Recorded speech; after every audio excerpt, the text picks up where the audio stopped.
আসসালামু আলাইকুম বন্ধুরা, এটা একটা টেপারফেট কাট দেখতে পাচ্ছেন, পাশ সামনে এবং পিছনে মানে একটু শেপ কম হয়েছে মনে হয়। শেপ আর মারছো না তুমি, চুলের লাইনটা দেখো না যে কোন দিকে চুলটা গেছে বলে। দেখো এইখান থেকে আসো, দেখো কয়েকটা চুল রয়ে গেছে, লাগে দেখো, হাত দাও, দেখছো, দেখা যায়। হ্যাঁ বলেন দেখ, এটা আমার ছাত্র কাছে মানিক, সম্পূর্ণ দেখা যাক। সামনেটা একটু বিশ্লেষণ করি, দেখতে কেমন আছে। বলছে সামনের দিকে পরে থাকবো, আমি বলছে যে সামনের দিকে আসবো, তাহলে মানে আগে থেকে এমন ছিল, মানে তুমি বেশি পরিবর্তন করো না।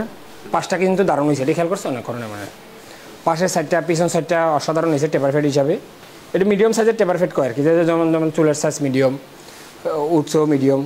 এর দূর যদি টেপারফেট না হলে কিন্তু ওটা কিন্তু সুন্দর আসে না বলে। আবার দেখান যাক পুরোটা একবার, কয়েকটা ছবি তুলে দেখেন শেষের দিকে। হ্যাঁ, আমাদের এখানে আসছো তুমি কতদিন? 40 দিনের মতো। খুশি আছো তো? আলহামদুলিল্লাহ। আমি যে মানুষের কই আন্তর্জাতিক এই শব্দটা করার আগে কিন্তু অনেকবার ভেবে কইতে হবে। অনেক কিন্তু চাপাবাজ আছে, বুঝে না আলু কচু চিনিমিনি কিছু বুঝে না, ওরা মানে মিলাইতে যায়। পরোটা এটা বানালে পরোটার লোকে চিনি মিলিয়ে আগে থেকে মিলানো যায় না, পরে চিনি মিলিয়ে খাওয়া যায়। পরে চিনি দিয়ে মিলিয়ে খাওয়ালে ভালো, কিন্তু আগে যদি মিলিয়ে খাই তাহলে একটা পরোটা হয়। জি না, তাইলে যা কথা ভাই আমি সাবধান করে দিতেছি, কথা কইলে বুঝে শুনে কইবেন, চাপাবাজি বন্ধ রাখবেন অবশ্যই। কাজে প্রমাণ, চাপা দিয়ে নাই কিন্তু ভাই, কি বলেন ভাই? যদি একটা জিনিস সফল হতে পারি তাহলে আমি বলবো যে আমি সফল হয়েছি, আমি আমার মতো পোলাপানের কাম শিখে দিছি, এটা বলতে পারবো।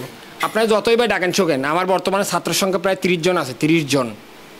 আশা করি বুঝতে পারছেন। আমার এখানে কিন্তু কোনো অফার যে কয় না ভাই কাম শিখমো অফার, চুল কাটমো অফার, এই অফার উপরে আমার কিছু নাই। ধরুন আমি একটা কম্বো করি আর কি, যে 2-3টা জিনিস আপনি একসাথে পাইলে 10 টাকা 20 টাকা ছাড়, 10% ছাড়।